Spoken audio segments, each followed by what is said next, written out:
O eto na naman ako ha. Magbigay lang tayo ng isang napakahalagang payo para dito kay Isprikitik, no? Senator Isprikitik, kung ito mapapakinggan mo, ito ay payo, no? Payo bilang isang nagmamalasakit sa iyo. Alam mo, ganito 'yan. Wag mo nang wag mo nang ipagpilitan na dito ka idemanda sa Pilipinas at dito ka magkaroon ng trial at dito ka makulong. Alam mo kung bakit? Naku, ang laki ng pagkakaiba. Alam kong dating PNP chief ka pero ang tanong, nakapasok ka na ba sa loob? Di ba nakita mo naman ang sitwasyon sa loob ng mga kulungan dito? Ngayon, dun sa ICC, napakaganda ng kulungan doon. Kita mo nga si Fentaboy, tuwan-tuwa doon eh. Ayaw na nga niyang aalis doon eh. Kaya nga ang ginagawa ni Fentaboy talagang sinasabi niyang siya'y matino. Para wag mapaalis doon kasi ang sarap ng buhay niya roon.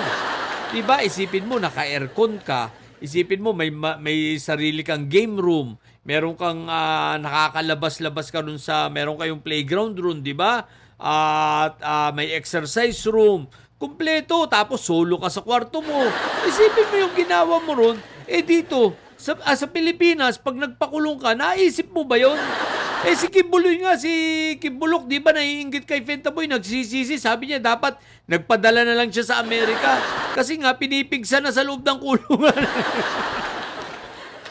So dito, ang aabutin mo, pigsa. Bukod sa pigsa, tandaan mo, Senator Isprikitik, naghihintay sa iyo si Dagul at si Peryong. Tsaka gagamitan ka ng langis ng mga yun, pipiting ka nun. Tsaka huwag mong kakalimutan marami pang nakakulong na biktima ninyo. So, maraming galit sa'yo sa loob ng kulungan, sa loob ng kahit anong city jail dito sa Pilipinas. Diba? Siyempre, doon ka muna mapupunta sa mga city jail at pag nahatulang ka, Muntinlupa ka. Ngayon, sa Muntinlupa ay naku po, Rudy. Bukod sa araw-araw kang tatakalan doon, aaraw-arawin ka rin doon ni Peryong at ni Dagul. Hindi ka basta papatay nun, hindi ka titirahin doon. Sasabihin ng mga pahirapan natin ito. Doon matutuluyan ka maging babae. Isipin mo yun, tsaka pahihirapan ka ron, ha? Isipin mo ron, pag sa kulungan dito, pipigsain ka, ang init, walang aircon, electric fan lang. Di ba? So, may hirapan ka talaga. No? Ganun din naman. Dadalawin ka ng pamilya mo. Yung tanong ko, bakit pag nasa dahig ka ba, nasa ICC ka, hindi ka ba dadalawin? Dadalawin ka rin naman eh. Mamili ka ngayon. Huwag kang tanga. Diba? Kung ako sa'yo, sa dahig na piliin mo na. Tsaka forthwith. Huwag ka nang magtatago pa. Huwag ka nang magpanggap kasi alam mo kung bakit? Pag nahuli ka naman, di ka rin naman manlalaban.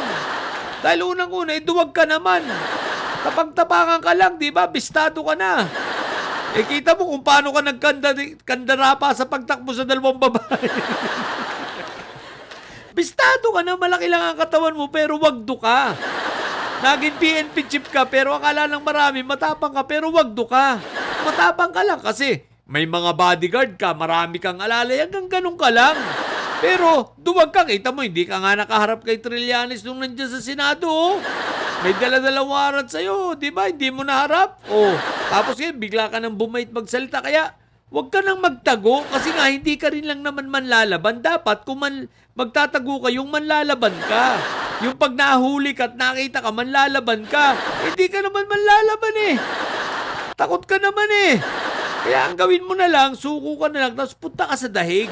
Kaysa dito ka mangulungan ng tanga mo. Diba? Ang tanga mo, pag dito ka pa, gusto mo pa magpakulong, sarap ng buhay doon, isipin, tsaka sarap ng pagkain doon.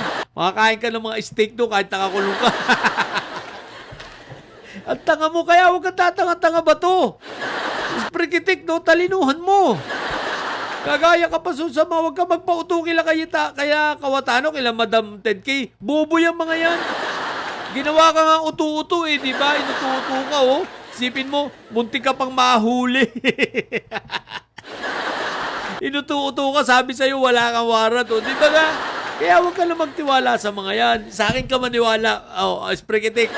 Friends tayo, ganyan tayo. Sa akin ka maniwala, yung payo ko sa'yo. Magpahuli ka na lang, punta ka sa dahig kaysa dito. Pangit dito. Diba? Tsaka, pag nahuli ka nang hindi ka ng laban, nakakahiya. Sasabihin ng tao sa'yo, hindi ka pala naman matapang. May akala ko namin, manlalabang ka. Inaasahan namin sa'yo, manlalabang ka dahil matapang ka, tapos hindi. Diba? Di suko ka na lang para at least, di ba? Ganun lang yun. So, yun. Makinig ka mabuti, Sprigitik ka, huwag kang tanga. Mga pupundidili, sabihan nyo nga si Sprigitik. Tatanga-tanga o uto-uto. Diba? So, yun lang muna. Bye!